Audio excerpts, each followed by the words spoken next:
Here we go. All right. Hi. This is going to be way different than what most of you are expecting. I know some of you are tired. I get that. If you thought you're going to sit here and be lectured to for the next 45 minutes of your life, you're absolutely wrong.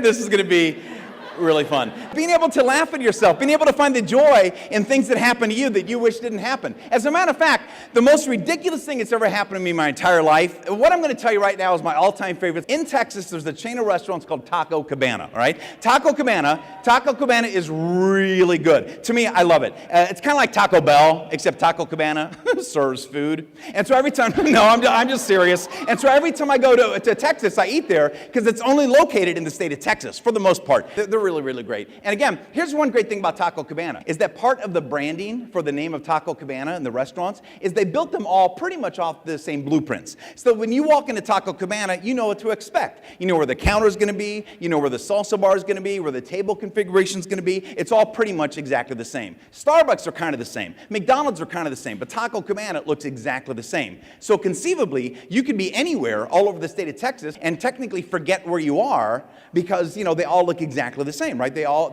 look exactly, that's key to the story. All right, a couple years ago, I get a call to go up to Fort Wayne, Indiana, my home state, to speak up there at some high schools. And so I'm driving up there, and I get off the interstate, and as I get off the interstate, I notice in this back parking lot of this Marriott hotel in my home state of Indiana is a Taco Cabana. And I'm like, whoa, I cannot believe there's one in my home. This is awesome. I can't believe there's one in Indiana. And I walk in there, and I see a map of the United States with red dots all over the state of Texas to signify all the Taco Cabanas in the universe. And then there's one red dot in the map, boom, right there in Indiana. And I asked the manager, why is this here? Well, the owner of the company's daughter got married, and her new husband got transferred to Fort Wayne. So as a wedding gift, he had a restaurant built next to his daughter's new house so that she'd always feel close to her family. I'm like, wow, bueno papa. You know, so I go back there that night for dinner. And when I walk in, it looks exactly the same. Same table, same salsa bar, same table configuration, decorations are the same of Texas. It looks exactly the same. I walk up, I order the same food, 2 chicken fajita tacos, nachos, and a Dr. Pepper. I sit at the same table because to me that's mildly entertaining. I've got my USA Today newspaper that I save for when I'm on the road, because when I'm on the road I don't know a lot of people, so I've got kind of this, you know, this OCD thing going on. So I sit down and I look around. It looks like Texas. It looks like every Taco Cabana I've ever been in the state of Texas,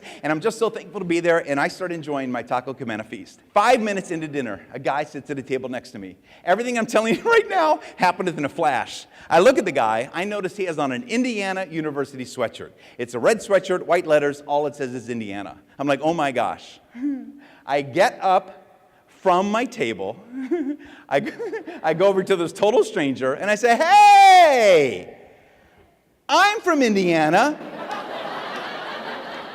Honest to God. He looks at me, he's like, yeah. And I'm like, where are you from? He's like, frickin' Fort Wayne. I'm like, oh my gosh, I'm in Indiana. And that's it. I mean, I've never been so freaked out in my entire life. I mean, first of all, what am I going to say? I can't say, you know, I thought I was in Texas, you know. And so I say nothing. I'm like, oh, and I sit back down. Now, it's one of those times you wish you were a kid. If you're a kid, it's okay to move away. I can pick up my tray, move somewhere else in the restaurant to get away from the bad man. You know, but when you're an adult, that's kind of weird. And so now I'm sitting there, and we're not leaving. Neither of us is leaving. We're still eating because the food's too good. And so as I'm eating really fast, my brain starts replaying exactly what happened, and I realize how ludicrous this entire situation was, and I start laughing out loud. Now, if you laugh with friends in public, that is acceptable in these United States. If you laugh by yourself in public and there's refried beans and nasal cavities involved, that's a Class B felony. And so the guy is absolutely enraged. And he gets up and he walks out of the restaurant, and I didn't know what to do. I wanted to go after him. I wanted to explain myself because I knew he was upset. I knew he was mad. I knew he really thought I was making fun of him, which was not the case. The case was, I am an idiot. You know, that's basically it.